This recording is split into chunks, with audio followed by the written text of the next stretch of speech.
Muy buenas tardes, ¿verdad? Voy a compartir mi escritorio.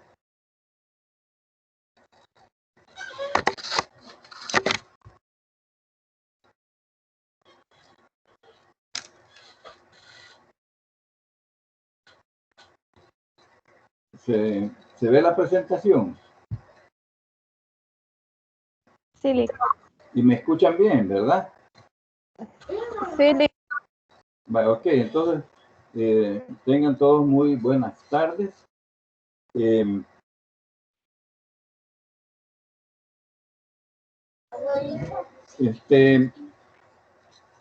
Voy a volver a leer para los que se conectaron un poquito tarde el artículo que yo bajé del internet, ¿verdad? Sobre la parte de las hormonas femeninas, cómo pueden afectar al bebé. Les decía, y esto lo saqué del abcdelbebé.com, este artículo lo hizo el doctor Fabio Quijano, jefe de la unidad materno-fetal y de embarazo de alto riesgo de la Fundación Santa Fe. Esto es en Brasil. La progesterona es la hormona reina del embarazo y se produce principalmente en los ovarios. Prepara al útero para la implantación de un óvulo fecundado y a los senos para la producción de leche. Además, hace que la matriz sea un lugar amigable para el bebé en formación y evita que la madre lo rechace, pues el organismo lo percibe como un cuerpo extraño. O sea, pues que sabiéndolo aplicar adecuadamente, es beneficiosa la progesterona, ¿verdad? Esa hormona femenina. Sigamos leyendo. La progesterona solo debe suministrarse por recomendación médica y si hay niveles bajos de la hormona. Sin embargo, para algunos expertos, el uso de progesterona en caso de amenaza de aborto es aún controvertido. Aunque el beneficio está en que podría relajar los músculos lisos, incluyendo los músculos del útero, también podría aumentar el riesgo de un aborto incompleto o de un embarazo anormal. A menos que exista insuficiencia luteínica, no se debe usar la progesterona. Bien, ¿alguna duda, algún comentario hasta ahorita? No, ¿verdad? Es clave que la hormona que se indique sea natural, pues se fabrica de una manera que el cuerpo la absorba fácilmente y no sintética, pues esta última, o sea, la sintética, puede afectar el desarrollo del bebé, ya que podría causar alteraciones en la formación de los genitales. Está hablando del bebé, ¿verdad? La hormona se puede utilizar de tres maneras: a través de vía oral, vaginal, óvulo o gel, o intramuscular, inyecciones. La forma con resultados más rápidos es la vaginal. No sé si tienen alguna duda, alguna pregunta, algún comentario que tengan al respecto. No hay, ¿verdad? Bien, entonces vamos a iniciar la clase. Solo quiero conectar los audífonos nuevamente porque los había desconectado.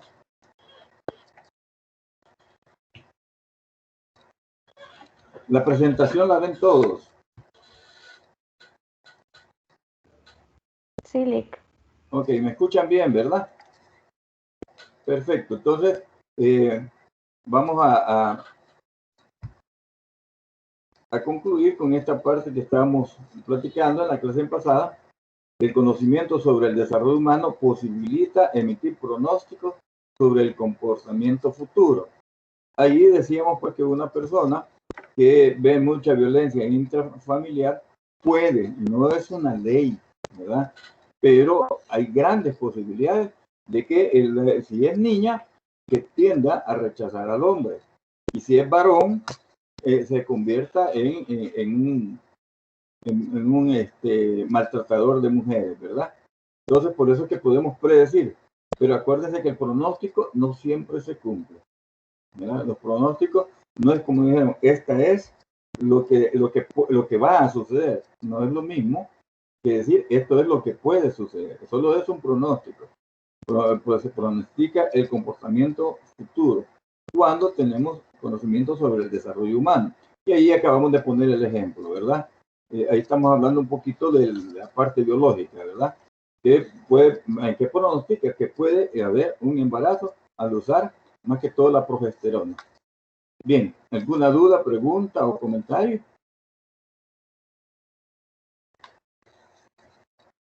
¿Estamos? Seguimos entonces. ¿Sí? ¿Alguien? No, solo ¿Sí? contestándole que no habían dudas. ¿Me dice Vivian? No, solo contestándole a su pregunta. Ah, bien, excelente. Gracias entonces. Gracias, Vivian. De todas maneras, tengo el gusto de verte, ¿verdad? Y de saludarte. Bien. Sigamos adelante. Los estudiosos del desarrollo humano aprovechan una amplia gama de disciplinas que la complementan. O sea, el estudio del desarrollo humano tiene una amplia gama de disciplinas o ciencias, ¿verdad? Que la complementan. O sea, que le dan base al estudio del desarrollo humano. ¿Cuáles son esas disciplinas o ciencias?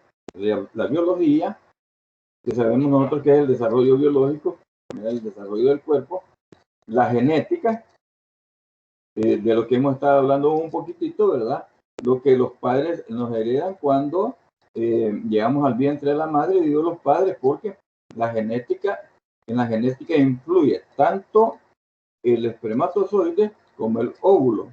A través de esos dos elementos es que nuestros padres nos trasladan muchos efectos, ¿verdad? En nuestro organismo y en nuestra conducta muchas veces, ¿verdad?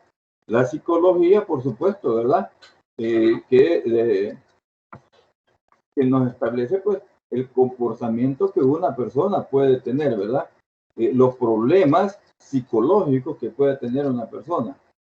La psiquiatría también, ¿verdad? Que nos puede decir de efectos ya no solo psicológicos, sino psicobiológicos. Entonces, es la diferencia. ¿Quién me quiere decir o quién sabe cuál es la diferencia entre la psicología y la psiquiatría? Hola, Lick.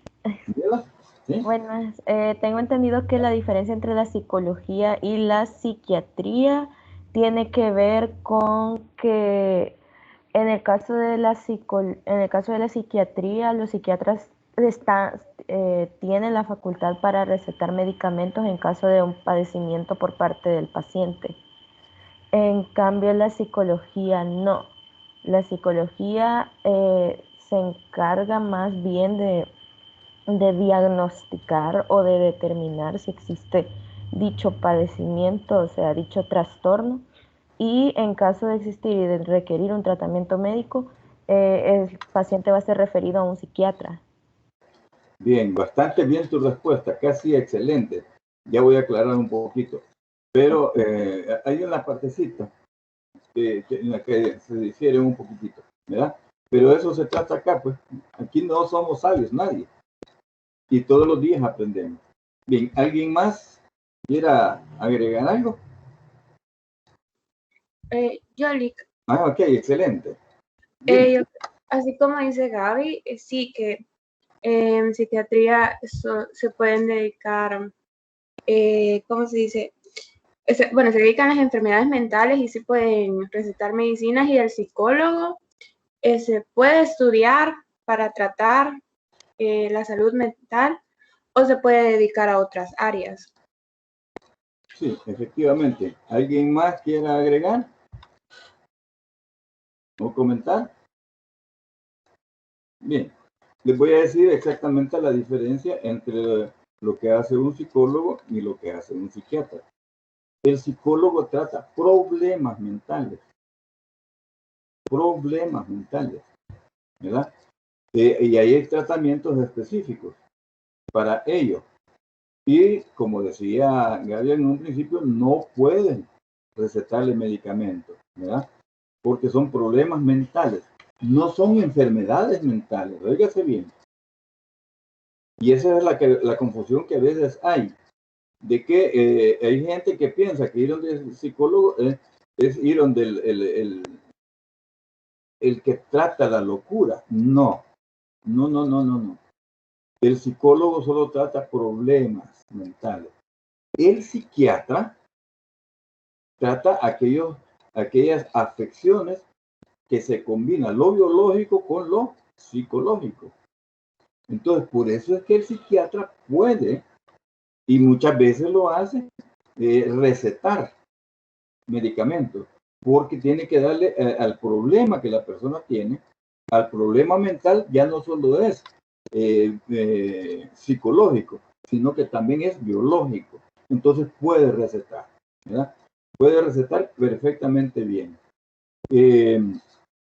Por ejemplo, una persona que ve visiones o que escucha, ¿verdad? Ilusiones, ve o escucha ilusiones.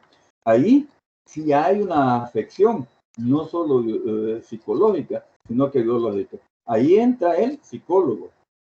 Ahora, lo que sucede también es que algunas veces el psiquiatra tiene que ser auxiliado por el psicólogo, porque algunas enfermedades biológicas, mentales, ocasionan problemas mentales, no enfermedades mentales, sino que problemas mentales. Entonces ahí es donde a veces se combina el psiquiatra con el psicólogo y viceversa, pues, ¿verdad? Cuando el psicólogo determina que hay afectación no solo psicológica, sino que biológica, entonces tiene que remitir al paciente a un psiquiatra y ponerse de acuerdo para darle el tratamiento, la parte que le corresponde al psiquiatra y la parte que le corresponde al psicólogo, para sacar adelante a la persona. No sé si tienen alguna duda, alguna pregunta. ¿Si ha quedado claro?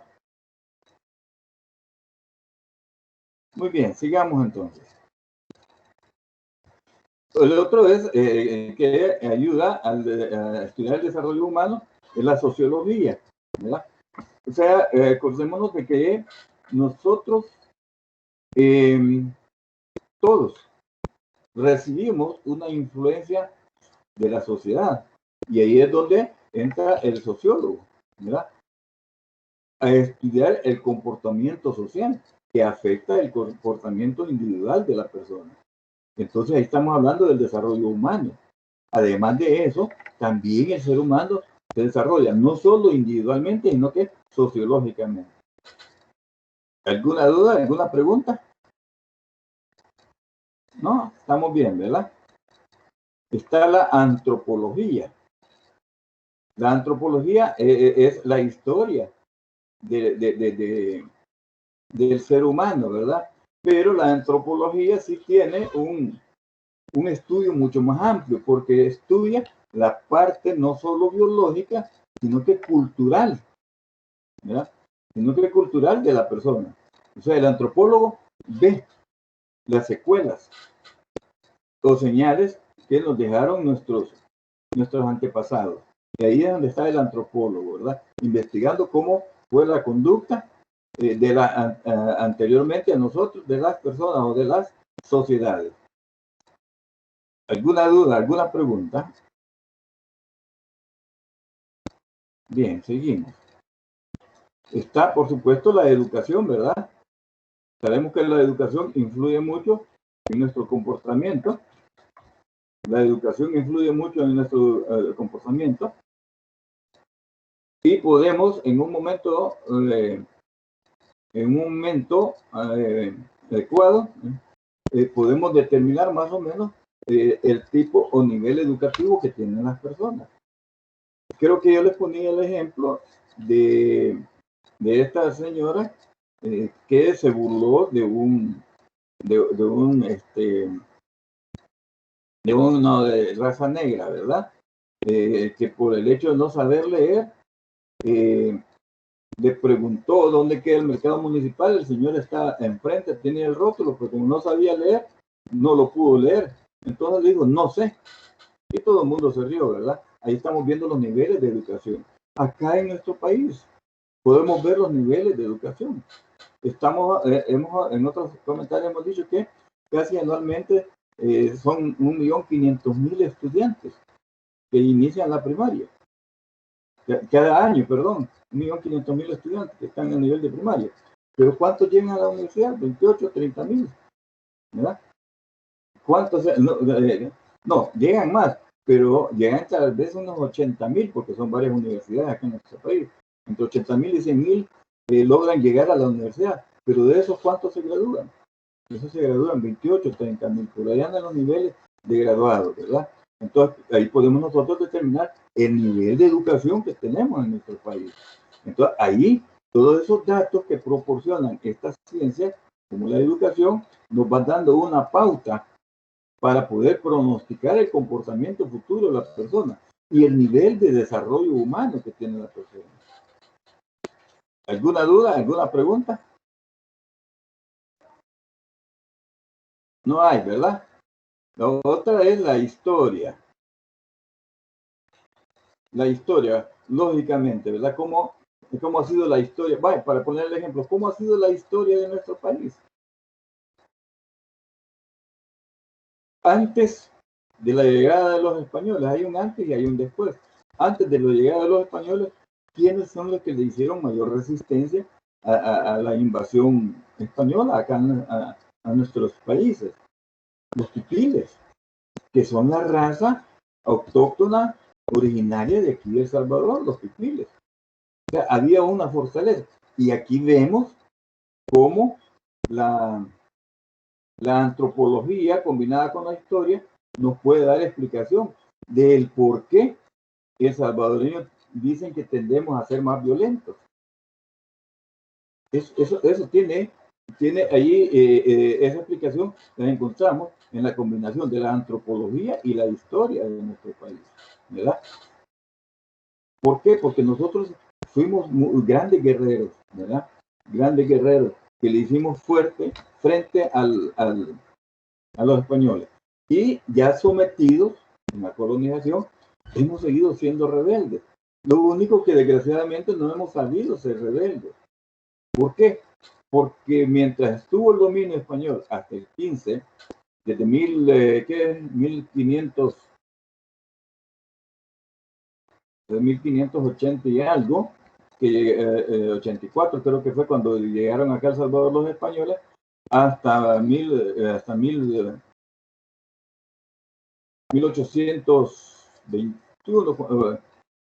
que fue la independencia, no solo de El Salvador, sino que a nivel de América, ¿verdad?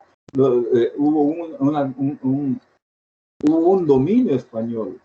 ¿Y qué es lo que pasó en ese dominio español? Aquí les voy a hacer una pregunta. A ver quién me la quiere contestar. ¿Por qué nosotros somos cristianos y no budistas?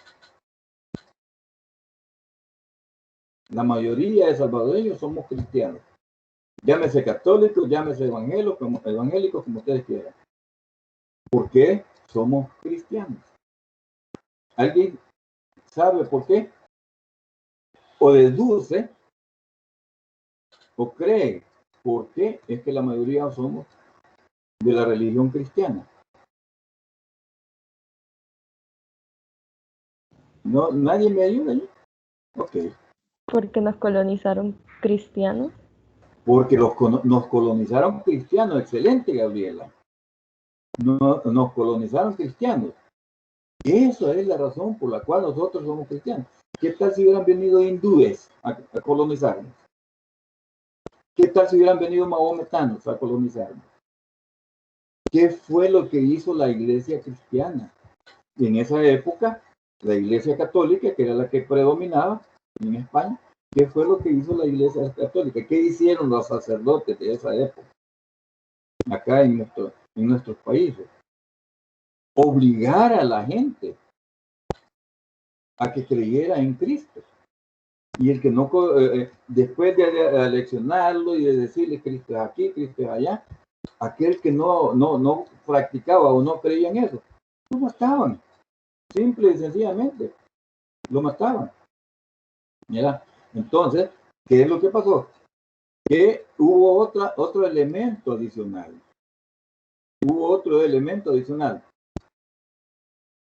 Que la iglesia se acomodó a unas costumbres latinoamericanas, a unas costumbres salvadoreñas, para ser más específicos.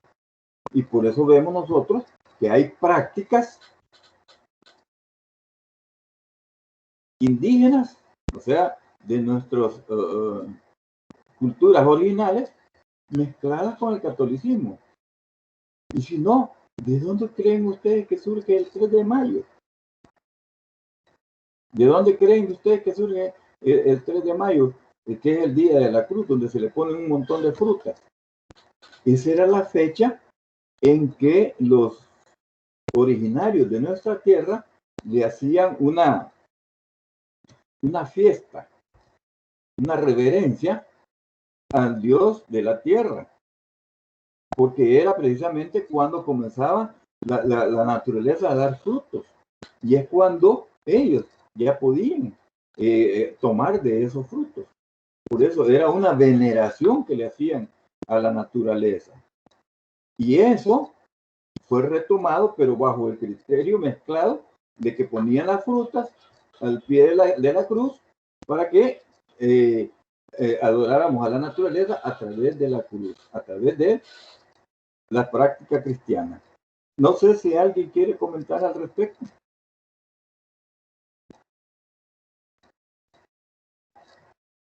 No, estamos. Bien. Y por último, pues la medicina, ¿verdad? Es lógico. Si un país perdón, estábamos con la historia todavía, me falta algo, solo he dado un inicio, ¿verdad? Entonces ahí vemos nosotros cómo los salvadoreños, antes pipiles, ¿verdad?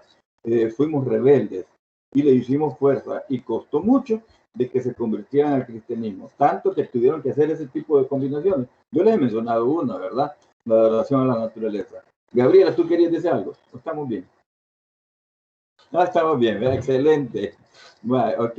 Entonces, como digo, también, ¿qué pasó en 1821 cuando se independiza nuestra patria? ¿Qué sucedió ahí realmente? Lo que sucedió es que los españoles nacidos acá, o hijos de españoles nacidos acá, o los que habían venido a asentarse acá, pues reflexionaron, bueno, ¿y nosotros por qué le tenemos que estar rindiendo culto al reino español? Si nosotros somos los que estamos haciendo producir aquí esta tierra, ¿y por qué tenemos que estar enviando todo lo que producimos acá a España? Ahí fue donde ellos organizaron a la mayoría de la población que era indígena, trabajadores, ¿verdad? Para hacer la rebelión. Y como teníamos ya en la sangre ese ¿qué átomo, llamémoslo así, ¿verdad? Esa inclinación a la rebeldía, a ser fuerte, rapidito encontraron un terreno abonado para que la gente se levantara y se le sublevara a la corona española. Y así es como se logra la independencia. Pero ¿qué pasó? El Salvador y los países de Centroamérica se lograron liberar de la colonia española, ¿verdad? De la corona española, pero no de la colonia española. Porque aquí los hijos de españoles o españoles mismos que se vinieron a ubicar acá en nuestro país, continuaron colonizando a la gente, ¿verdad?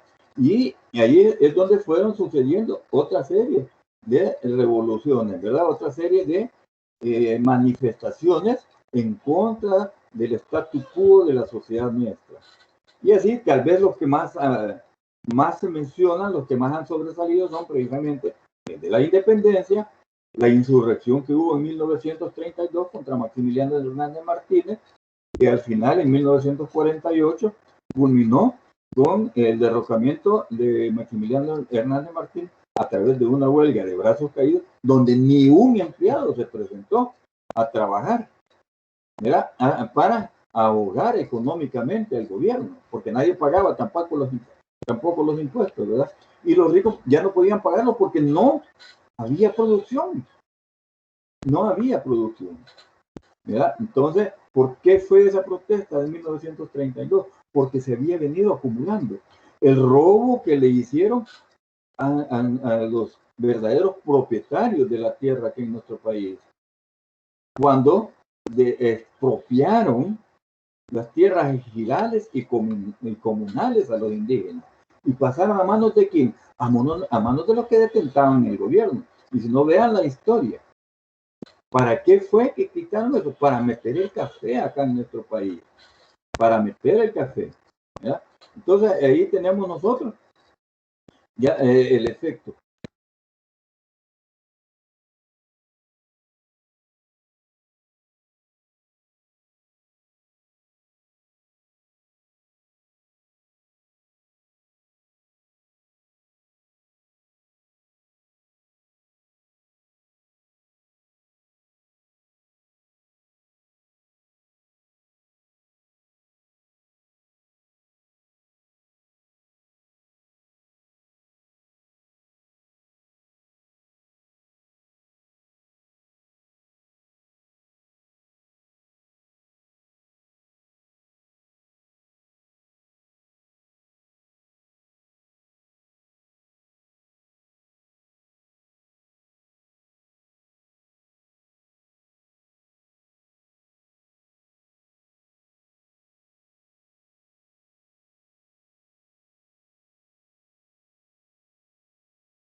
Hola, Lick.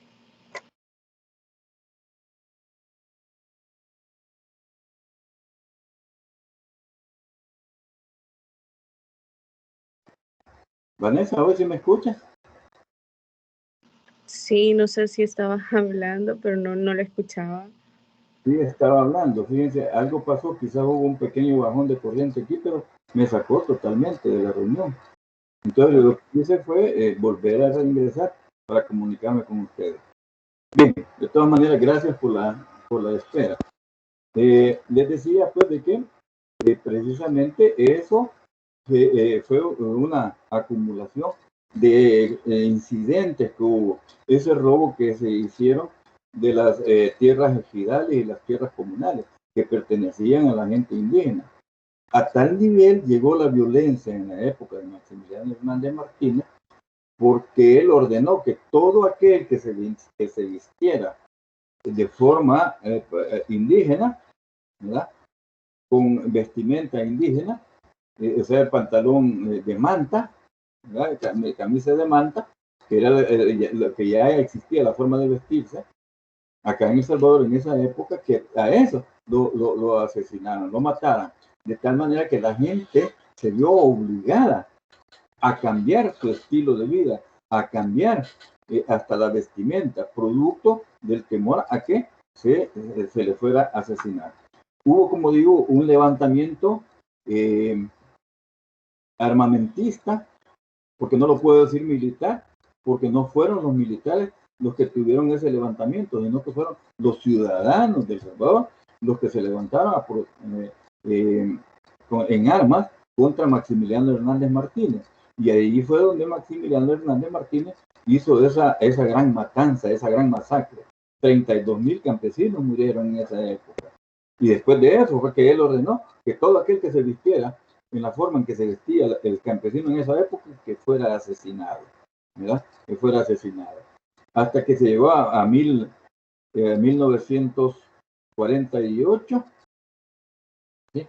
Hasta 1948, en que el pueblo se sublevó ya no en armas, sino que mediante una huelga que se le conoce como la huelga de brazos caídos. Y de esa forma fue que se logró destituir a Maximiliano Hernández Martínez.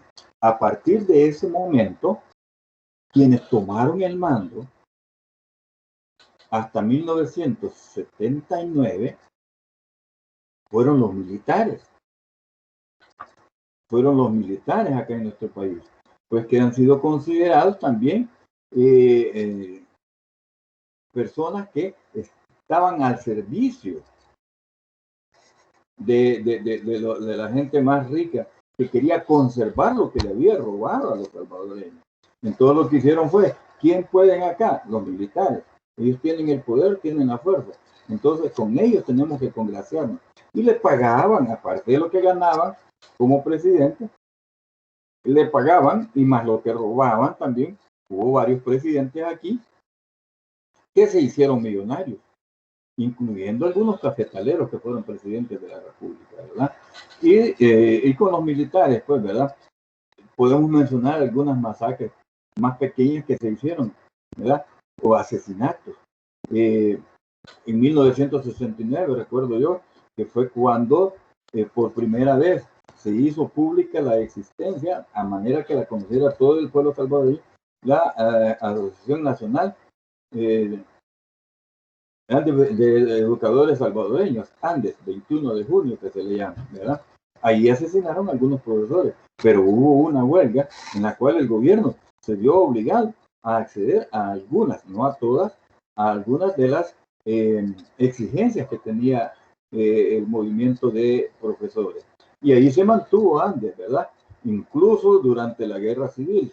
Luego, esas desapariciones, esos asesinatos que se dieron durante el periodo militar, desde 1948 hasta 1979, fue lo que poco a poco fueron gestando, ¿verdad? El levantamiento, ya ahí sí ya un poco más militar, ¿verdad? El levantamiento que se hizo a partir ya donde se declara la guerra civil interna de El Salvador, entre la guerrilla y el ejército de El Salvador, ¿verdad?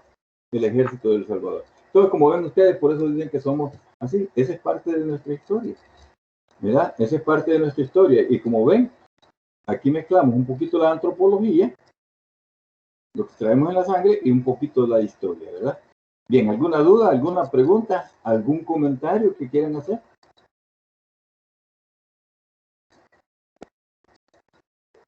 ¿No hay? Excelente, seguimos. Y por último, pues la medicina, ¿verdad? La medicina, pues que es una de las ramas que ayudan a controlar a las personas, ¿verdad? A la salud de las personas. Bien, no hay dudas, no hay preguntas. Ahí vemos como esa mezcla de ciencias, esa mezcla de disciplinas es lo que hace que podamos hacer un mejor análisis de lo que es el desarrollo humano. ¿Alguna duda, alguna pregunta? ¿No hay dudas? ¿No hay preguntas? Muy bien. Seguimos adelante entonces.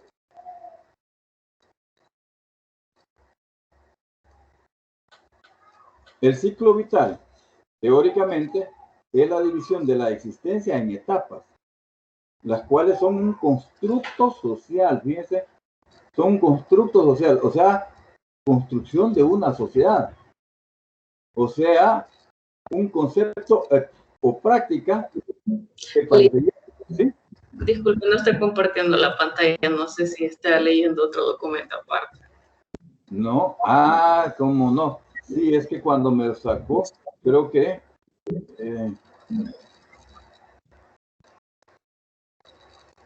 cuando me sacó también veo yo que me quitó el compartir la pantalla. Ahora sí lo ven. Ahora sí lo ven. Ahora sí. Ok, Sí. excelente, que me alegro. Bien, perfecto. Entonces, como digo, el ciclo vital de que hablamos en la anterior, el desarrollo del ciclo vital, es la división de la existencia en etapas. O sea, dividir ese ciclo vital en etapas. Esas etapas son un constructo social, o sea, un concepto o práctica que parecería natural y obvio para quienes la aprueban. O sea, que esas etapas son los nombres que una sociedad, una cultura le da a esas diferentes etapas en las que esa sociedad ha visualizado en el desarrollo de la persona, en el ciclo vital de la persona. En nuestra cultura, por ejemplo, ¿cuáles son las etapas que más se mencionan? Nacemos, crecemos, nos reproducimos y luego morimos. Repitiendo. La primera etapa, nacer. La segunda etapa, el crecimiento. La tercera etapa, ¿tienen que acuerdo? Nos reproducimos, ¿verdad? Cuando nos unimos en pareja, ya sea de matrimonio o no. Y por último, llegamos al final de nuestra vida, que es la última etapa. Ese, por ejemplo, es un ciclo vital de acuerdo a nuestra cultura. Pero hay otras culturas que tienen otras etapas. Por eso se habla de que es un constructo social. Porque es la sociedad lo que le pone nombre a las etapas, de acuerdo a la visión que tiene esa sociedad. De acuerdo, por eso es un concepto o práctica que para nosotros nacer, crecer, multiplicar y morir nos parece natural y obvio. Pero para otras culturas hay otros ciclos vitales, ¿verdad? Hay otras etapas. Dividen la existencia del ser humano como persona en otras etapas. Para quienes la aprueban, ¿verdad? Entonces es obvio para quienes la aprueban. Pero en realidad es una invención de una cultura o sociedad en particular, el ciclo vital. O sea, esas etapas del ciclo vital son producto o invención de una cultura o una sociedad en particular. Bien, no sé si me he dado a explicar. ¿Tienen alguna duda, alguna pregunta? ¿Algún comentario? No, ¿verdad? Seguimos. Ahora bien, para fines de este estudio y que estamos desarrollando, adoptaremos la secuencia de 8 etapas descritas por Diane E. Papalia y que por lo general es aceptado por las sociedades industriales occidentales. Acordémonos que nosotros estamos ligados a esas potencias occidentales, ¿verdad? Y como es Estados Unidos. Entonces, vamos a adoptar, vamos a conocer las etapas que plantea Diane E. Papalia en su libro que se llama Desarrollo Humano. Libro que yo les recomiendo. Yo solo voy a dar aquí una parte resumida. Es un libro que tiene como unas 400 o 500 páginas, ¿verdad? Pero da toditita las etapas y en una forma bien explicada, ¿verdad? Las etapas del ciclo vital de las personas. Entonces, Diane E. Papalia en su libro Desarrollo Humano. ¿Alguna duda, alguna pregunta?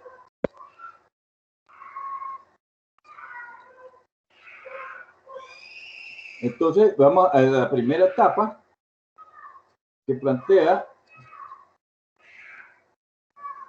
Diane E. Papalia, es el desarrollo biológico, ¿verdad? Es un apartado, es un estudio que hace del desarrollo biológico Diane Papalia. O sea, ¿cómo es nuestro desarrollo?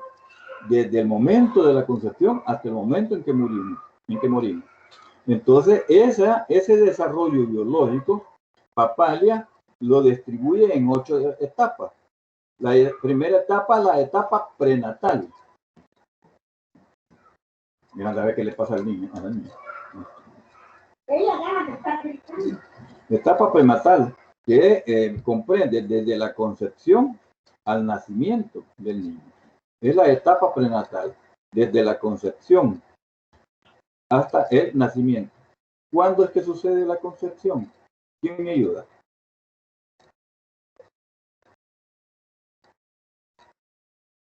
Diego Ernesto, tal vez tú me quieras ayudar. Diego Ernesto Cubillas. Hola, no tenía encendido el micrófono. Ok. Ajá, Diego. Sí, podría Excelente. repetirme que se le veía como ruido al fondo. Sí, decía que cómo es que se da la concepción de un ser humano. De un ser humano, ¿Sí? la concepción se da cuando el espermatozoide fecunda el óvulo. Exactamente. Entonces, desde allí empieza la etapa biológica del desarrollo humano.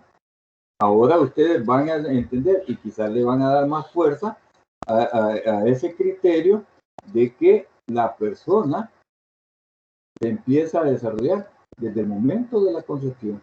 Esa es la primera etapa del ser humano, biológicamente hablando, la concepción.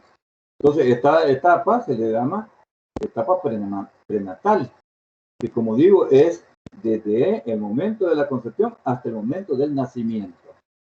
No sé si tienen dudas o preguntas o comentarios.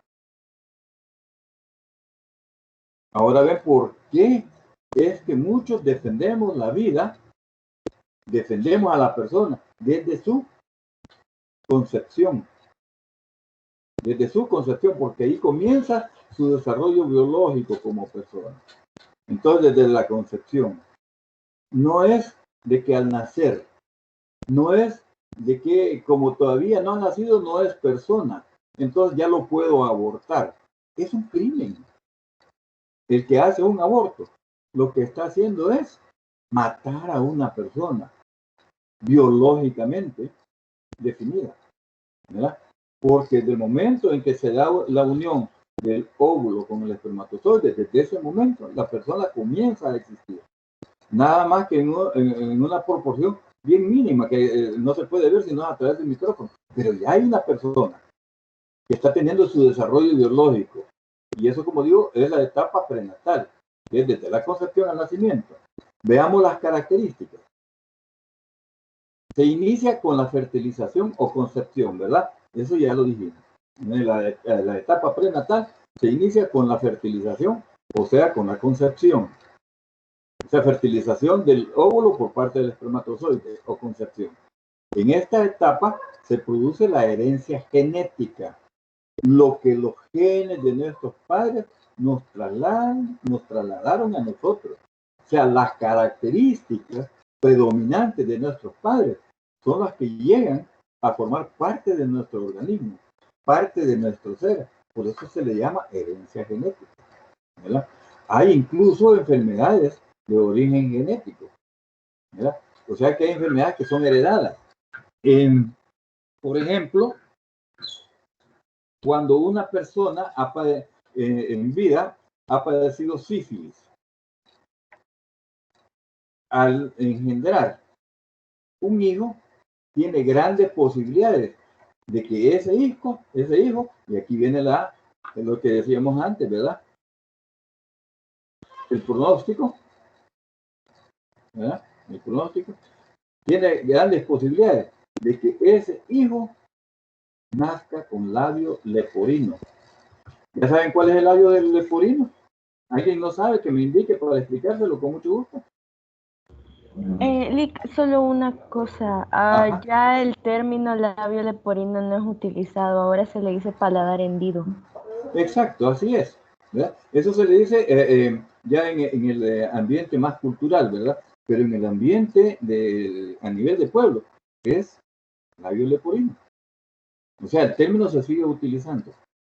Ya un término más académico es labio hendido, correcto, ¿verdad? Por eso es que yo hago esas aclaraciones. No sé si te queda duda, Gabriela, el por qué usé eso. Ok, excelente. Pero gracias, ¿verdad? Gracias. Bien, entonces, como digo, nace pues hay la posibilidad de que el niño nazca con labio hendido, como dice Gabriela. ¿Alguna pregunta? ¿Algún comentario adicional? Bien, se forman las estructuras y órganos básicos del cuerpo. Se forman las estructuras y órganos básicos del cuerpo. ¿Cuáles son las estructuras? La cabeza, el tronco y las extremidades.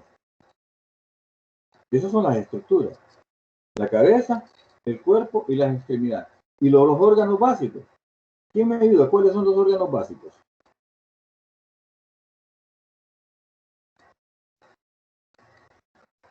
Aquellos con los cuales no podemos, sin ellos no podemos vivir. O los órganos vitales, si ustedes quieren llamarlo de otra manera. ¿Podemos vivir sin los pulmones? No, ¿verdad? ¿Podemos vivir sin el aparato digestivo? No, ¿verdad? ¿Podemos vivir sin el aparato urinario? No, ¿verdad? ¿Podemos vivir sin la vista? Aunque no está muy desarrollada, pero ya existen. O sea, existen los órganos básicos del cuerpo. Principalmente, como digo, los pulmones, el corazón, que no lo había mencionado, el sistema nervioso, el sistema digestivo, el sistema urinario, ¿verdad? Ahí yo lo tomo como sistema porque ahí estoy englobando órganos, ¿verdad? Que intervienen en cada uno de estos sistemas. Por eso lo estoy englobando de esa manera. Bien, ¿alguna duda, alguna pregunta, algún comentario que quieren hacer?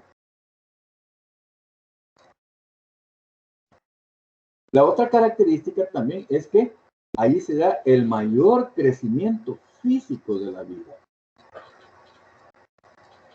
Se da el mayor crecimiento físico de la vida. En 9 meses, ¿cuánto crece ese germencito? Que es microscópico, cuando se da la fecundación. O sea, cuando se forma, cuando se une, fecunda, el espermatozoide fecunda el óvulo, se convierte en cigoto, que es la primera etapa. El cigoto. Pero el cigoto es tan pequeñito que para verlo tiene que verse a través del microscopio.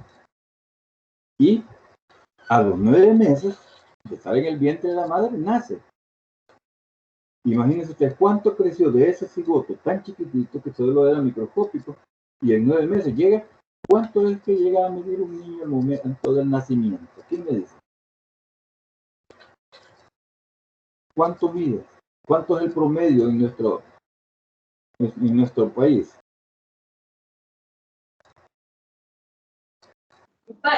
30, 40 centímetros. Ajá, 40, 49, 50, 51, 52 centímetros, Abigail. Gracias, muy amable. Excelente, gusto en saludarte. A ver si ya me recordé de ti, Alberto. Eso me pasa cuando lo veo, que me recuerdo de ustedes.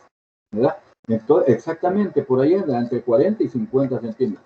El que mide 40 es porque tal vez posiblemente haya tenido problemas, incluso que haya sido un parto prematuro, que nació antes del tiempo.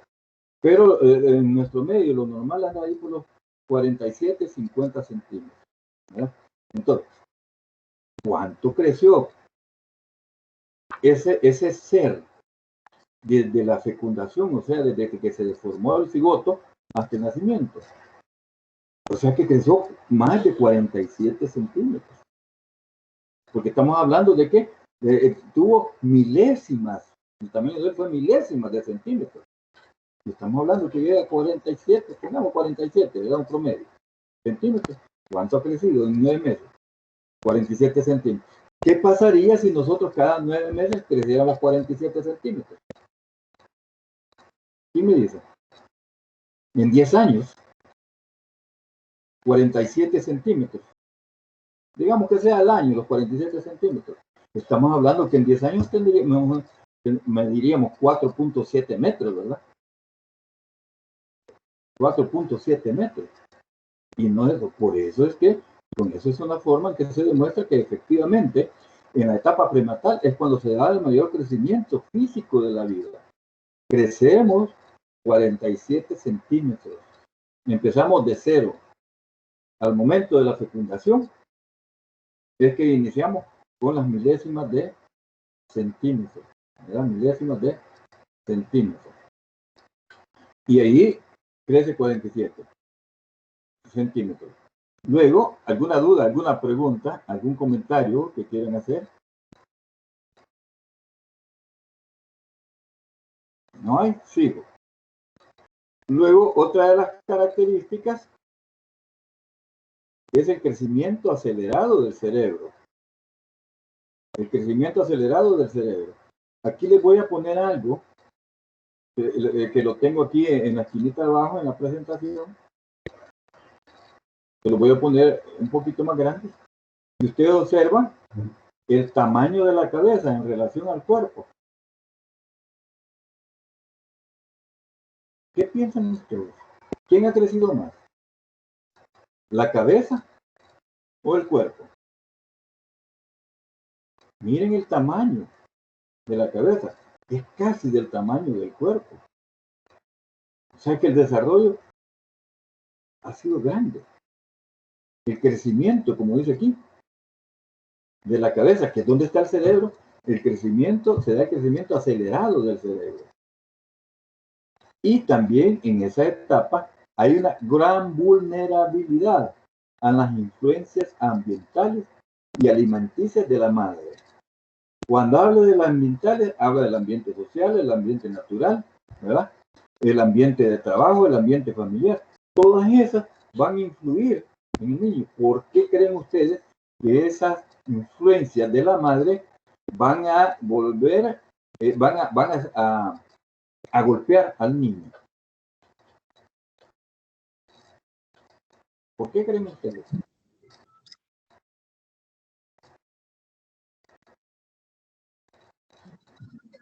Licenciado, disculpe, se ve la imagen Sí, de sí. su pantalla al final. ¿Cuál? ¿Cómo? ¿Esta? ¿Qué se ve ahorita?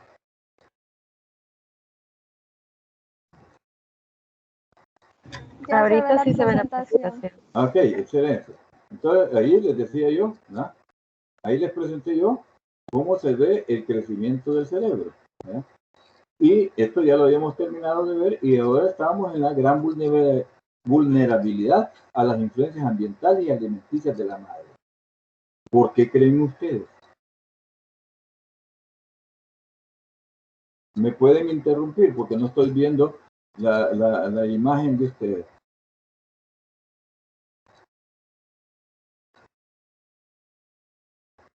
Porque simple y sencillamente, ya que no hay quien me responda, simple y sencillamente, porque todas las influencias que recibe la madre las comparte con el hijo, con el feto. Si la madre está trabajando, yo no sé si algunas de ustedes han sido madre y si lo pueden hacer, por favor me lo confirman. Pero cuando en el día que anda en actividad, ya sea porque está trabajando, porque está atendiendo un negocio, porque anda de aquí para allá y de allá para acá, ¿verdad? Entonces, si ustedes observan, si la madre, si alguno de ustedes ha sido madre, puede por favor que me confirme, van a ver que el niño se mantiene quietecito. Llegando a su casa, y más que cuando se acuesta ya en su cama, el niño se empieza a mover. Durante el día solo se da cierto movimiento, pocos, uno que otro. Pero ya cuando la madre está descansando, que ya está tranquila, el niño comienza a moverse. ¿Por qué será eso? ¿Quién me dice? ¿Alguien sabe por qué?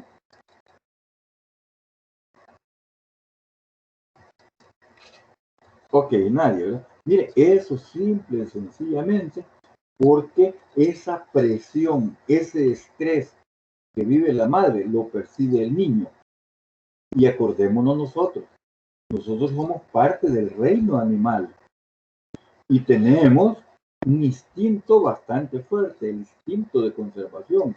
Entonces el niño lo que hace es, ante el peligro, se inhibe, se protege dentro del vientre de la madre. Se protege dentro del vientre de la madre. Pero cuando ya siente tranquilidad, entonces ya él se suelta, porque ya no siente miedo, ya no hay peligro, ya no hay instinto que lo esté restringiendo. Entonces ahí tengo un ejemplo de las influencias ambientales, ¿no? Y ahora veamos otro ejemplo de, no sé si tienen alguna duda, alguna pregunta. ¿Sí queda claro esto? Ok, no oigo micrófono, sigo. Y de las influencias alimenticias, la vulnerabilidad, estamos hablando de las vulnerabilidades, ¿verdad? Las alimenticias. ¿Qué sucede con el bebé cuando la mujer toma licor? ¿Qué le sucede a un bolo? A un borracho. O a una borracha, pues ustedes lo quieren ver así. Pero en la mujer es muy raro que se vea eso. Más en el hombre. Pero ¿qué sucede? ¿Cuál es la actitud de un borracho, de un bolo, cuando está bebido? ¿Nunca han visto a un bolo? Voy a preguntar aquí a alguien. Jennifer.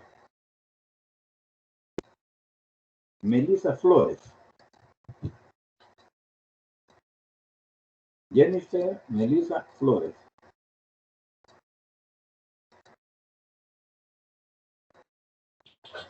Buenas tardes, Lick. Buenas Ahorita le tardes, escuché Jenny. que no podía con el micrófono. Ok, ¿tu cámara? Es que ahorita voy manejando, entonces por eso no lo he activado. Vale, te voy a creer, ¿verdad? Te voy a creer. Sí, en serio. Vale, pues está Bueno, bien. no, no, Confío en ti, confío en tu moral, ¿verdad? Sí, estoy manejando, en serio. Ok, bien, Jennifer. ¿Cuáles son las actitudes de un borracho? El comportamiento de un borracho. Pues a veces puede ser un poco impulsivo. Sí, la mayoría de veces creo que en eso se resume, en que sea una persona impulsiva o inconsciente de las acciones.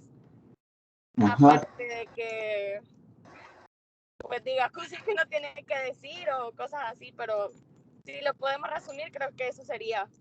Es parte, ¿verdad? Es una de las manifestaciones. Que te ayude Igna Araceli Amaya.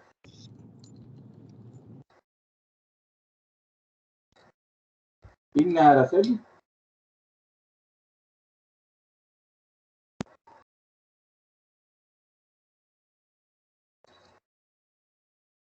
Igna Araceli a la 1, ya te doy la palabra, Elizabeth Gabriela. Igna Araceli a la 1. Igna Araceli a las 2. Igna Araceli a las 3. Elizabeth Gabriela, dime tú. Buenas tardes, Lick. Como Buenas hablábamos tardes. de las consecuencias que puede tener una mujer durante su embarazo y qué afectaciones puede tener a un niño. Como sabemos, el alcohol pasa a la sangre de la mamá y después pasa a través del bebé por el cordón umbilical. Ajá, correcto. Entonces Casi usted no te está veo tu preguntando cara. el comportamiento. Sí, Lick, es que tengo una cámara que no se puede mover, entonces vaya, he tenido okay. ese problema. Vaya, está Sí. bien, no hay problema. Es porque quería reconocerte, recordarte, pero está bien, no hay problema. ¿Verdad? Dime, Sí, continúa, Elizabeth. Sí, ok, entonces, en el tema de conductas podemos ver como casos de niños hiperactivos o de mala memoria y también puede afectar en temas como que puede venir de bajo peso, sí, o el tamaño de la cabeza. Ajá. Excelente, Gabriela. Vean, miren, el alcohol lo que afecta principalmente es el sistema nervioso. De tal manera que la persona no puede controlar. Acordémonos que el cerebro manda a través de los nervios los impulsos hacia los músculos, pero si los músculos están flojos, entonces no le van a atender. Y si los nervios también están afectados, va a mandar estímulos equivocados, ¿verdad? Estímulos equivocados. ¿Y qué es lo que pasa con el niño que está formando parte del órgano, de los órganos en ese momento?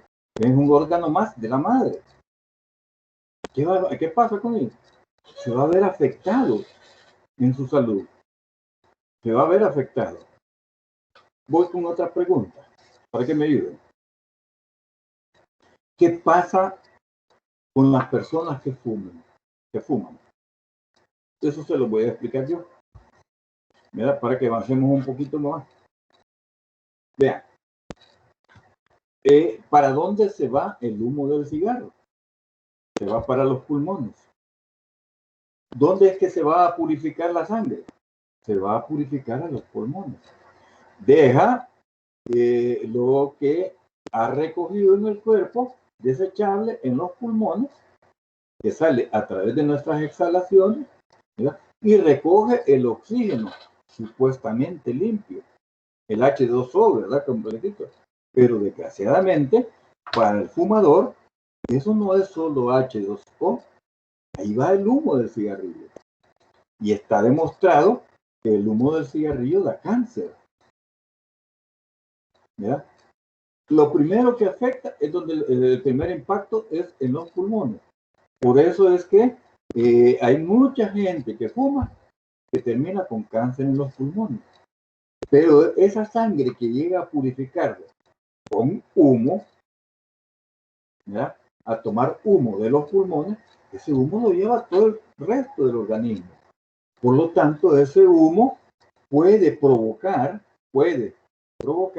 cáncer en cualquier parte del cuerpo. En cualquier parte del cuerpo. ¿Verdad? Eso es lo que hace el humo. Eso es para que lo mediten, más que todos aquellos compañeros que todavía fuman. ¿Verdad? Entonces, eso es lo que hace. Y por supuesto que ese oxígeno que va contaminado con humo a través del cordón umbilical le llega al bebé, le llega al feto. Y puede traer afectaciones producto del cigarro. Afectaciones que pueden incluso llegar a un cáncer al momento de nacer. Ya con un cáncer, viene con un cáncer al momento de nacer. Y ahí la culpable va a ser la madre. Me pregunta a las compañeras, ¿qué sentirían ustedes ahora que saben esto? De que vean a su bebé y que le dicen que tiene cáncer. ¿Qué sentirían?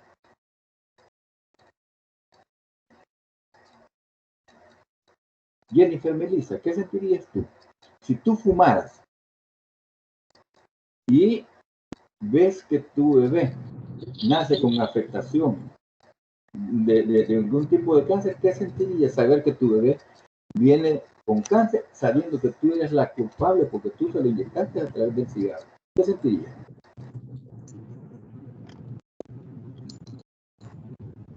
Pues creo que eso, o sea, se le llamaría conciencia porque ya sabemos cuáles son las.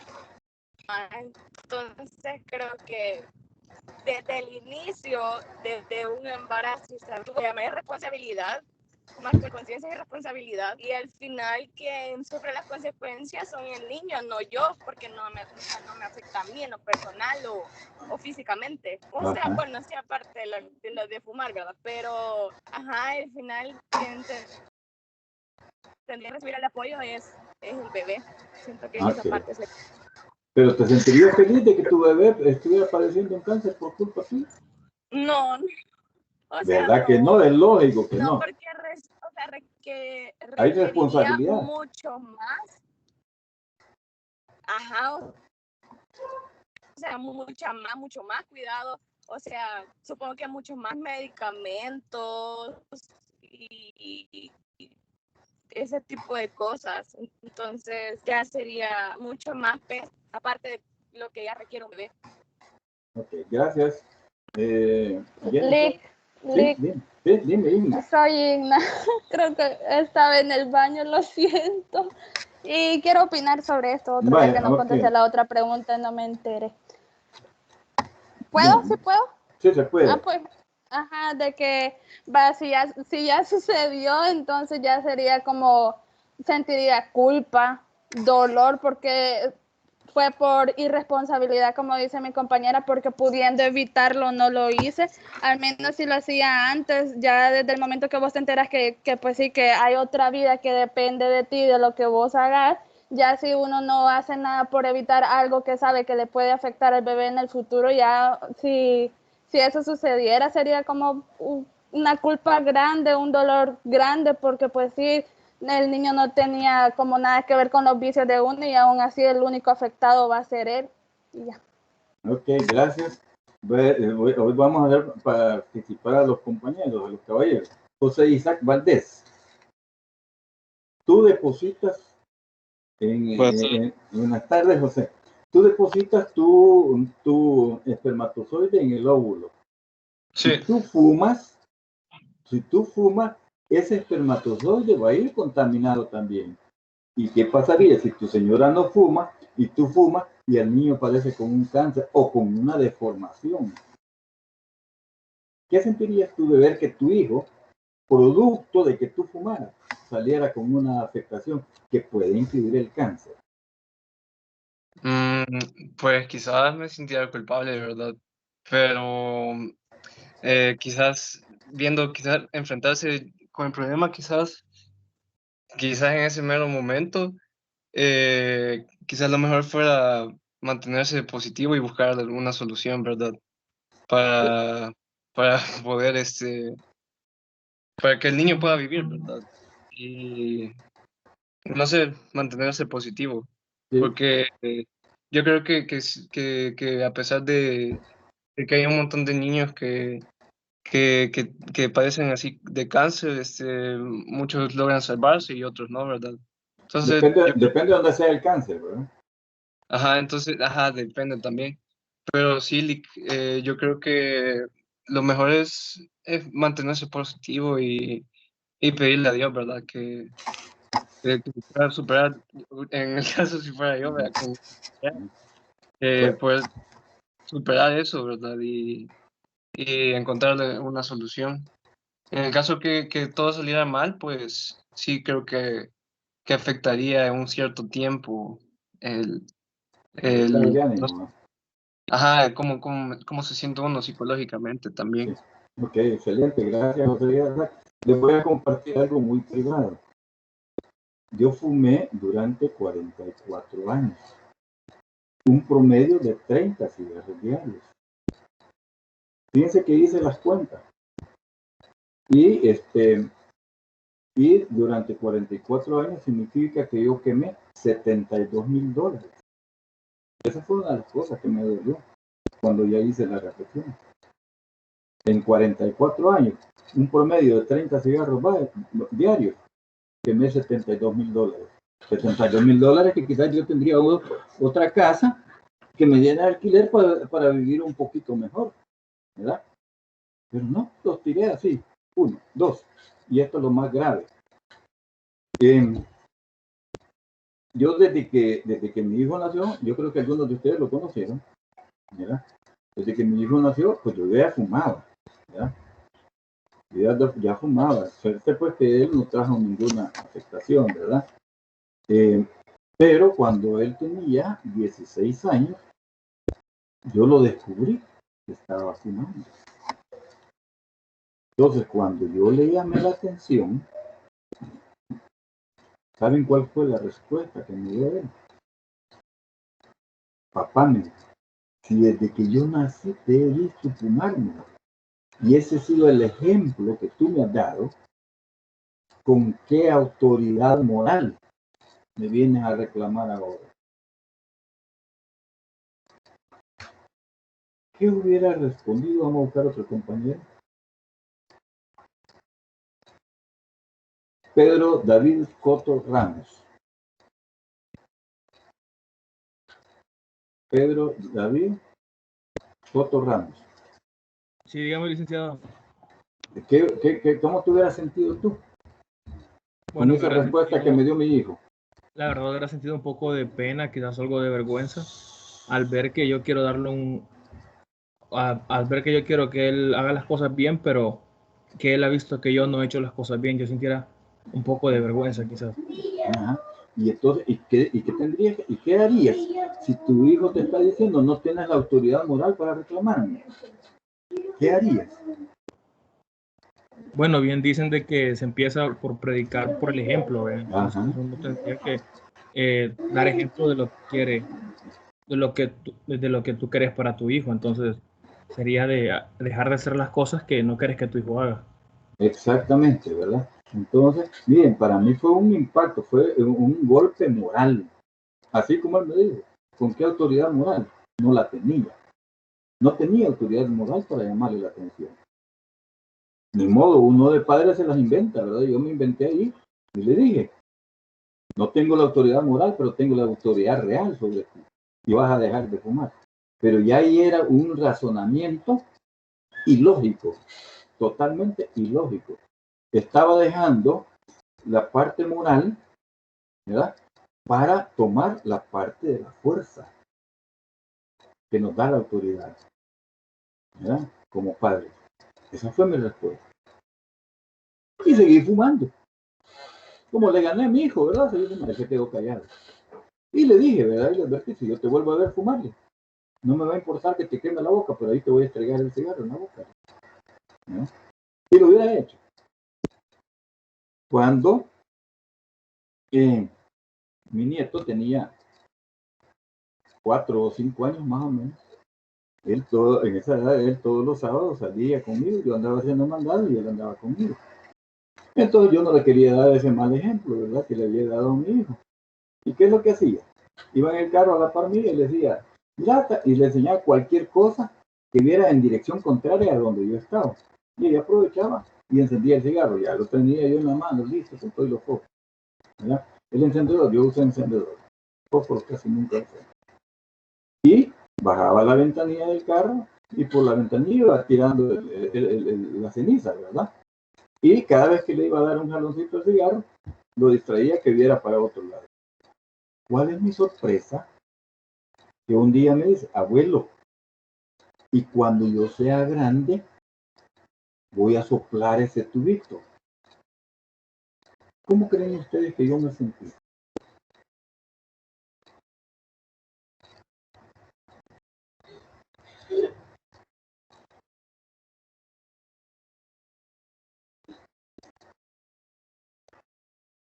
A ver quién me quiere ayudar. Roberto César Vázquez Rodríguez. Roberto César Vázquez Rodríguez. Buenas tardes, Lick. Buenas tardes. ¿Cómo crees tú que yo me sentí que mi nieto me dijera? ¿Cómo? El que me dijo, disculpe.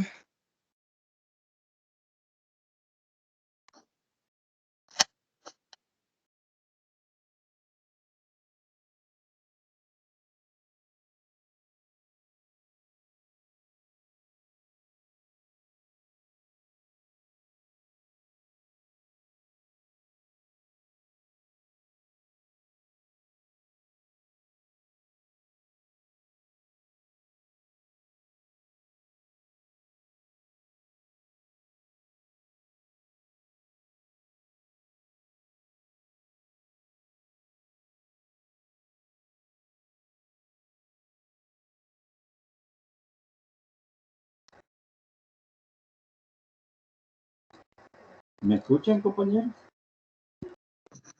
Sí, se le cortó. Sí, se volvió a cortar, no sé qué estará pasando, fíjense.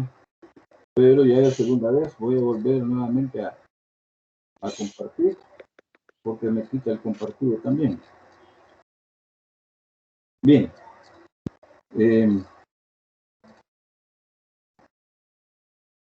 Me estaba preguntando algo, pero Ajá. no sé qué puede escuchar.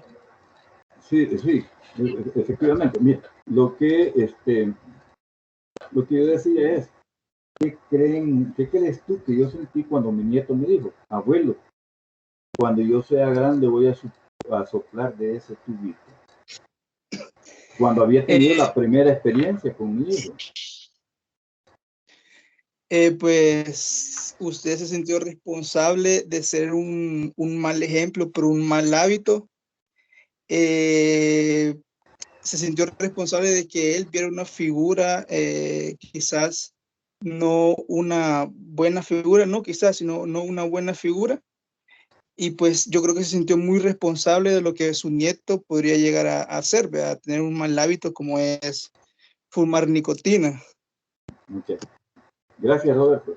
Miren, efectivamente yo me sentí muy mal. Y cuando mi hijo me reclamó que yo no tenía autoridad moral, con lo que mi nieto me estaba diciendo, inmediatamente se me vino a la mente ese mal momento y en contra mía que yo viví cuando mi hijo tenía 16 años. Inmediatamente boté el cigarro y le enseñé las manos y le dije, ¿cuál tubito? ¿Cuál tubito? Y no tenía nada en la mano. Entonces ya no me dijo nada y se quedó callado. Pero ese fue el último cigarro que yo fumé. Eso se lo estoy diciendo que sucedió hace 10 años. O sea, imagínese usted haber fumado 44 años por un lado, perdón, 44 años, una cantidad de 30 cigarros diarios. No fue fácil quitarme el cigarro. No fue fácil quitarme el cigarro. Pero ahí fue la fuerza de voluntad la que yo tuve que utilizar. O sea que yo, al saber qué afectaciones, que por lo menos hasta la fecha no han salido, hay en mi hijo, ¿verdad? Que gracias a Dios creo que no las tiene, pero no sé, ¿verdad? Primero Dios que nunca vaya a salir. Pero ¿y en mi nieto? ¿Y él qué culpa tiene de mis errores? Entonces allí tomé yo la decisión de dejar de fumar. Entonces ven ustedes que a la persona no se le puede afectar solamente de forma física, psicológica, ¿verdad? No solo se le puede afectar, perdón, biológicamente, sino que también se le puede afectar psicológicamente. Pero en cada uno de nosotros está tomada la decisión. Yo les doy esto pues para aquellos compañeros que fuman, que lo piensen. Pero si algo trae un hijo nuestro, podríamos ser nosotros los culpables por esas influencias externas que recibe la madre, ya sean ambientales, estamos hablando del espermatozoide, le llega con un ambiente creado o alimenticio, ¿verdad? Entonces por eso también los médicos que le dan seguimiento a las personas embarazadas le van dando la dieta, dependiendo de cómo estén las condiciones de salud de la persona, de la madre, ¿verdad? Entonces, eso, ven ustedes que tiene influencia grande en el niño, esas influencias ambientales y alimenticias. Bien, ¿alguna duda, alguna pregunta? ¿Alguien que quiera agregar algo? ¿No hay? Muy bien. Seguimos adelante, veamos la segunda etapa. La segunda etapa se llama etapa de la lactancia, etapa lactancia e infancia, ¿verdad? Etapa de la lactancia e infancia. Esta se da del nacimiento a los 3 años. O sea, dura desde el nacimiento hasta los 3 años. Esa es la etapa de lactancia o infancia. Veamos cuáles son las características. O sea, ya el niño ya nació. Ya está independiente de la madre. Hasta cierto punto, porque sigue dependiendo de la leche materna. Operan en diversas medidas todos los sentidos y sistemas del cuerpo. O sea que cuando el niño nace, ya todos los sentidos operan. En diferente manera, en diferente medida, pero ya operan. Y voy a poner ejemplos. ¿Qué sucede? ¿Por qué? Les pregunto yo a ustedes. ¿Por qué al niño recién nacido siempre le dan una nalgada? ¿Por qué? ¿Quién me dice? Para que saque el aire. Porque es parte de... Ajá, dime, Elizabeth. Es porque es parte del test de Apgar. La cosa es que hacen una prueba de 5 procedimientos y uno de ellos es darle la nalgada porque quieren ver si está respirando el niño. Exacto, exacto. Y si está vivo. Exacto. ¿Alguien más quería decir algo? Miren, el niño cuando está en el vientre de la madre, el uso que le da a sus pulmones es bien poco, porque el oxígeno lo recibe a través del cordón umbilical. Entonces, para que haga accionar a los pulmones, le dan la nalgadita, porque inmediatamente con la nalgadita estimula el llanto. Y al estimular el llanto, obliga a los pulmones a respirar. Esa es la razón. Entonces, ahí les estoy poniendo un ejemplo. Operan en diversas medidas, todos los sentidos. Y ahí estamos hablando del sistema respiratorio, el sistema del cuerpo, ¿verdad? Todos los sentidos. Ahora, ¿por qué sintió el niño ese golpe? Porque ahí funcionó el sentido del tacto, la piel. Ahí tenemos son uno de los sentidos, ¿verdad? De los 5 sentidos que tenemos, el sentido del tacto. Entonces sintió la nalgada. Ya desde que está en el vientre, ya el oído le funciona. Y cuando el niño nace, ya reconoce la voz de la madre. Y si el padre ha sido muy cariñoso durante el embarazo de la madre y ha hablado con el niño, desde afuera del vientre, por supuesto, ha hablado con el niño puede reconocer la voz del padre. Ya ven qué importancia tiene que le hablemos al feto, porque le ayudamos a desarrollar sus sentidos. Segundo sentido, el sentido del gusto.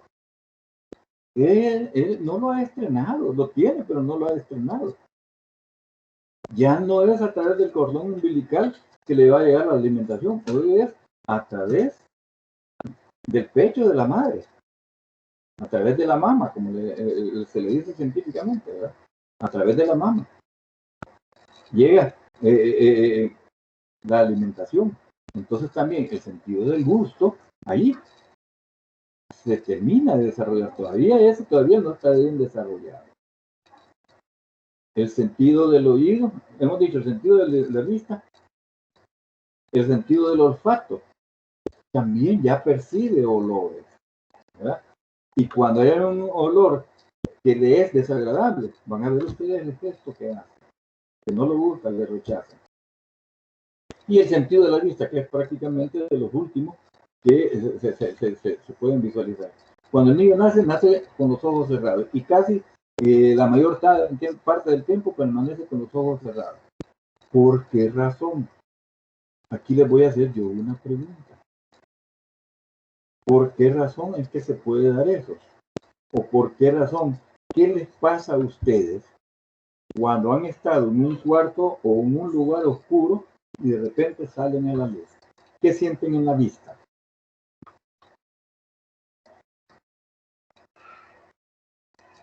¿Qué sienten en la vista?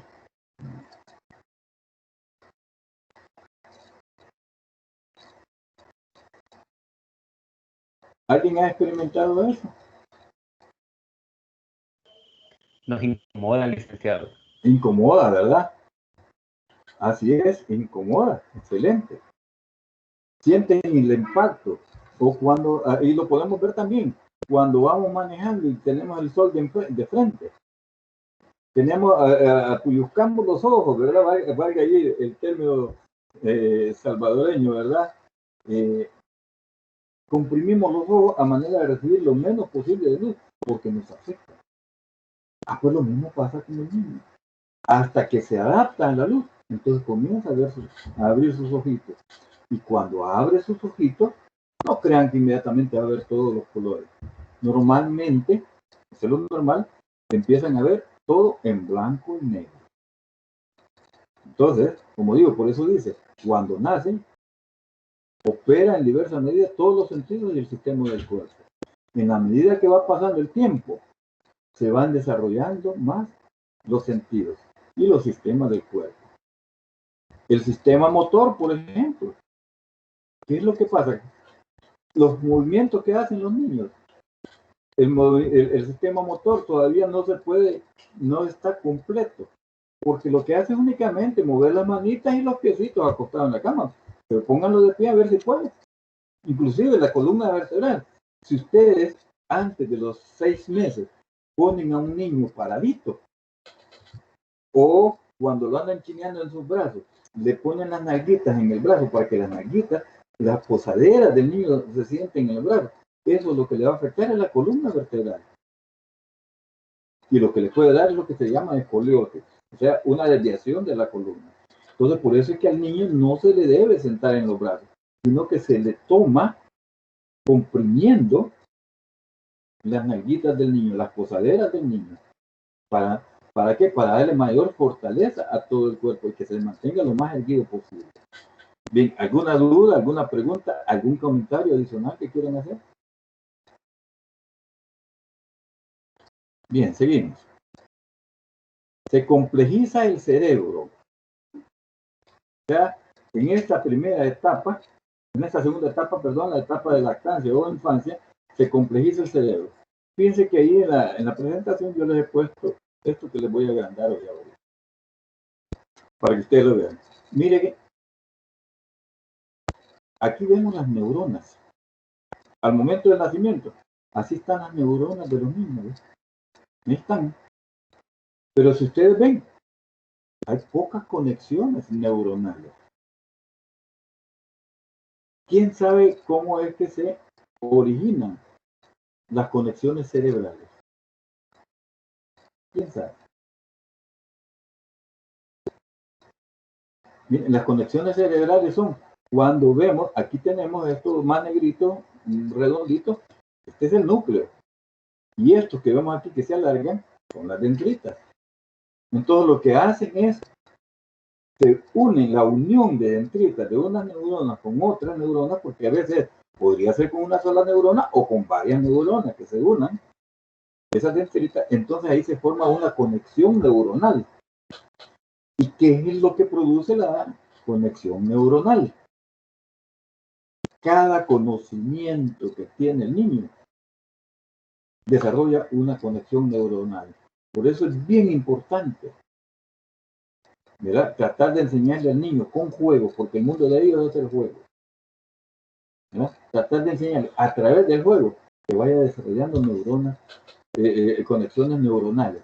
Es decir, fíjense bien, todas las personas, excepto que tenga una afectación genética, ¿verdad?, o biológica de nacimiento, no va a ser así, pero lo normal es que todos los niños traemos, cuando nacemos, traemos la misma cantidad de neuronas. La misma cantidad de neuronas. Por eso, cuando dicen, lo que pasa es que el niño es bien inteligente. Ese es más inteligente que fulanito de tal. Este es menos inteligente, ¿verdad? Entonces hacemos esas comparaciones. ¿Pero por qué? Si todos nacemos con la misma cantidad de neuronas. ¿Por qué esas diferencias? ¿Quién me puede decir? Si todos tenemos la misma cantidad de neuronas. La razón es muy sencilla. No se generaron conexiones neuronales. Miren a los 15 meses. Ese enredo que vemos, que es el segundo dibujito de los 3 que se presentan. A los 15 meses. Miren cómo están las conexiones. Ya no se ve tan vacío como en el nacimiento, sino que todos los conocimientos que el niño ha tenido van formando ese enredo, miren. Pero es un enredo no sin lógica, sino que con lógica, ¿verdad? O sea, miren, aquí vemos los puntitos negros, y ahí ven ustedes cómo se han unido unos con otros y varios al mismo tiempo, ¿verdad? Y una con varios. Entonces, eso son las conexiones neuronales a los 15 meses. O sea, todo lo que el niño ha aprendido le ha generado esas conexiones neuronales. En la medida en que nosotros le demos conocimiento de acuerdo a la edad y en la forma acorde a la edad, va a ir haciendo con esas conexiones cerebrales. Pero a los niños que no se les enseña, eso se quedan con pocas conexiones, con menos conexiones neuronales. Y por eso cuando van creciendo se va notando la diferencia. Y decimos, usted es más inteligente que usted.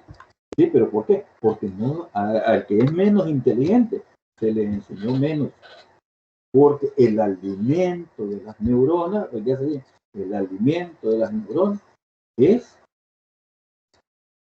el conocimiento. Cada conocimiento que la persona tiene genera una nueva conexión neuronal. Miren cómo está de 2 a 3 años. Más tupido, ¿verdad? Esas conexiones neuronales. Bien, ¿alguna duda, alguna pregunta, compañeros? ¿Alguien que quiera agregar algo más? No, ¿verdad? Se da también del nacimiento a los 3 años un rápido crecimiento físico y desarrollo de las destrezas motrices. Rápido crecimiento físico, ¿sí? Lo único que ya no va a ser de la misma forma, en la misma proporción en que creció en los primeros 9 meses. Sí, hay un crecimiento rápido. ¿De cuántos centímetros nace? De 49 centímetros. A los 3 años, ¿cuánto mide? Mide casi 1 metro. Ya va acercándose al metro en esos primeros 3 años. Ahí estamos hablando del crecimiento físico. Y el desarrollo de las destrezas motrices, de que permanecía solo en la cama y que al principio ni se movía, después comenzó a mover sus piecitos, sus manitas, y manifestaba alegría a través de esos movimientos, ¿verdad? Pataleando, como decimos en el salvadoreño, ¿verdad? Entonces, ahí estaba generando, desarrollando músculos. Y empezaba generando la base de las destrezas motrices. Cuando ya tienen 7, 8 meses, el niño empieza a gatear. Y como ya ha desarrollado músculos precisamente por ese ejercicio que hacía en la cama, ¿verdad? Ya entonces, en la medida que comienza a gatear, ese movimiento del gateo le va fortaleciendo los músculos. De tal manera que llega un momento que, apoyado en ello, se para. Desarrollo motriz. Y al año, ¿verdad? Como mínimo al año, no, como máximo al año, debería ya de saber caminar. El promedio del año puede ser, como digo, unos meses antes o unos meses después. Yo he conocido niños que a los 10 meses caminan. Bueno, de hecho, mi hijo a los 10 meses camina, ¿verdad? Pero he conocido niños que caminan hasta el año y medio. Eso ya entra en un poquito de algún impedimento, ¿verdad? Pero el niño debería de caminar entre el año, entre los 10 meses y el año 3 meses. O sea, entre los 10 meses y los 15 meses. Ahí es donde debería de aprender. Y eso, el caminar, ¿qué es? Otra destreza motriz, ¿verdad? Otra destreza motriz. O sea, pues, hay un rápido crecimiento, no tanto como dentro del vientre, ¿verdad? Sino, pero hay un crecimiento y hay desarrollo de las destrezas motrices. La primera que nos da mucha alegría es el caminar, ¿verdad? Que pueda caminar. Bien, ¿alguna duda, alguna pregunta, compañeros? ¿No? Sí. Dependiendo de la alimentación, así será su coeficiente intelectual, o sea, su capacidad intelectual. Pero, o sea, nosotros podemos estarle enseñando a la persona, pero si esa persona no tiene suficiente alimentación, no va, las conexiones neuronales no le van a dar mucho, ¿verdad? Porque necesita también una buena alimentación. Por eso es que debemos seguir las indicaciones del médico al alimentar a nuestros hijos, para que tenga un desarrollo físico, un desarrollo motriz, un desarrollo de su coeficiente intelectual, ¿verdad? O sea, y eso lo voy a poner yo como un ejemplo, lo que les voy a decir. Un niño que va a la escuela y que no ha desayunado, ¿creen ustedes que sintiendo el ardor que le causa el jugo gástrico en el estómago, le va a permitir poner atención a las clases.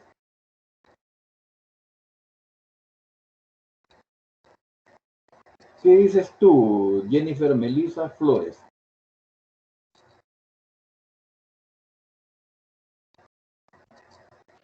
Hola, Lick, ¿me puede No, no. repetir, por favor? Ajá, ¿qué estabas haciendo? Poneme Es que no le tu escuché cámara. ahorita, no le entendí. Poneme tu cámara. Hola, Lick. Ajá. Va. Te voy ya ver que tienen que estar poniendo atención porque cualquiera le puede preguntar. Si un niño sin desayunar, e incluso a veces no comen ni los 3 tiempos del día, va a la escuela, ¿creen ustedes que va a poner atención en lo que el maestro está enseñando? Si su estómago le está ardiendo porque tiene hambre. ¿En qué va a concentrar su mente? ¿En el deseo de comer o en el deseo de escuchar? O sea, siento que es lo mismo, o sea, siento que hasta a nosotros nos puede pasar ese tipo de situaciones. O sea, porque entiendo que también al no comer, a veces como que te puede faltar oxígeno, o sea, tu cerebro, o sea, la sangre igual no circula, o sea, pueden pasar muchas cosas y en un niño, o sea, el efecto es más. O sea, es más, entonces obviamente él va a estar concentrado en eso, no En en el lo que hambre, debería ¿verdad? de ser. En el hambre, correcto, así es. Gracias, Jennifer. Efectivamente, un niño con hambre no va a concentrarse en lo que está enseñando el maestro, sino que va a estar pensando, ¿cómo hacer para comer? Esa es la preocupación de él, no es la preocupación de aprender, sino que la preocupación es, ¿qué va a hacer para quitarse el hambre? Esa es la preocupación de él. Entonces, por eso no aprende. Y por eso, esas conexiones neuronales no se desarrollan. Por eso también aquí dice, mire, dependiendo de la alimentación, así será con su coeficiente intelectual. ¿Por qué? Porque todo su potencial lo va a estar encaminando hacia el hambre y no hacia el desarrollo de ese coeficiente intelectual. O sea que por eso es bien importante. ¿Y qué pasa con los niños en nuestro país? Ajá, Jennifer, estabas hablando, ¿verdad? Y no poniéndome atención. Hoy sí te sorprendí, ¿ya ves? Vale, que te ayude Jessica García. Hola, Lick. No, la Jessica. Yo siento que la mayoría de estudiantes de escuelas públicas Tu cámara, ahí está, excelente, Jessica. bueno, yo siento de que muchos niños pasan por esa situación de que no tienen que comer o van a la escuela sin haber comido y están pensando constantemente en qué van a comer o si va a haber comida cuando van a llegar a su casa, en salir. E incluso cuando les dan como qué nos van a dar de comer hoy. Correcto. Entonces, su preocupación entonces no es el estudio, sino que la comida, ¿verdad? Sí. Ok, gracias Jessica, te agradezco mucho. Bien, entonces ven ustedes la importancia, pues, de que es la alimentación biológica y la alimentación de las neuronas a través del conocimiento es bien importante para el desarrollo del coeficiente intelectual de un niño. O sea, pues que dependiendo de eso, así es como va a desarrollar su coeficiente intelectual. ¿Alguna duda, alguna pregunta? ¿Alguien quiere hacer algún comentario?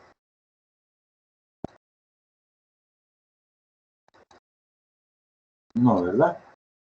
Bien, entonces pasamos a la siguiente diapositiva.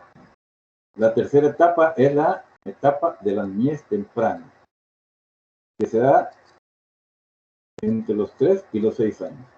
O sea, la etapa de la niñez temprana, que es de los 3 a los 6 años. Vamos con la tercera etapa que expone Papalia, ¿verdad?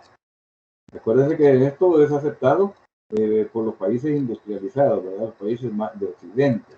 más industrializados, ¿verdad? La tercera etapa es de la niñez temprana, que sucede de los 3 a los 6 años. Veamos, solo vamos a ver una característica para terminar la clase. El desarrollo del cerebro es menos espectacular de los 3 a los 6 años. ¿Por qué será? ¿Quién me quiere decir? ¿Por qué será? Gracias María Miranda Ríos. Hola, Lick. Buenas Hola. tardes, ¿me escucha? Sí, te escucho perfectamente bien. Solo que no te veo. Pero sí tengo activada mi cámara. Pero no te veo. Ahí sí. Ahí sí ya. Bueno, considero que es porque cuando estamos más expuestos a aprender y estamos desarrollando todas nuestras habilidades motoras y psicomotoras y todo. Entonces, por eso considero que es cuando más se desarrolla esa parte, porque es cuando estamos aprendiendo a hablar, a caminar, entonces todos nuestros sentidos están más activos. Entonces es cuando se desarrolla esa capacidad, supongo. O sea que, exacto, o sea que el desarrollo del cerebro, lo que nosotros vemos es menos espectacular, porque no lo vemos porque va creciendo su conocimiento, sus manifestaciones, ¿verdad? Sino, ¿qué es lo que vemos? Él está viviendo en el mundo del juguete y solo quiere pasar jugando. No hace otra cosa que jugar. Entonces, desarrollo cerebral no hay desarrollo psicomotor, ¿verdad? Pero no desarrollo cerebral. No es espectacular ese desarrollo cerebral. ¿Por qué? Porque al niño lo que le interesa es jugar. Entonces, como padres, ¿qué tenemos que hacer? Enseñarle a través del juego. Sentarnos en el suelo a jugar con ellos. Pero a veces nosotros como padres, no, yo ya estoy viejo para andarme sentando en el suelo o para andar jugando. Así que los responsables de ese niño son los padres. Y son los que tienen la obligación de desarrollarlo. Entonces, para que sí, que tenga su desarrollo psicomotor, está bien, ¿verdad? Pero también para ayudarle a que desarrolle su cerebro, tenemos que entrar al mundo de ellos, al mundo del juguete. Ese es el mundo de ellos. Ellos buscan con quién jugar y por eso es que buscan otros niños. Por eso es que buscan otros niños, a pesar de que en ese momento no distinguen todavía lo que es mío y lo que es tuyo. Pero ven, a nosotros cómo nos ven, así de adultos. ¿Cómo somos? ¿Cómo nos ven? Nos ven como gigantes. Nos ven como David y Goliat, ¿verdad? David chiquitito y Goliat un gran gigante. Así nos ven ellos.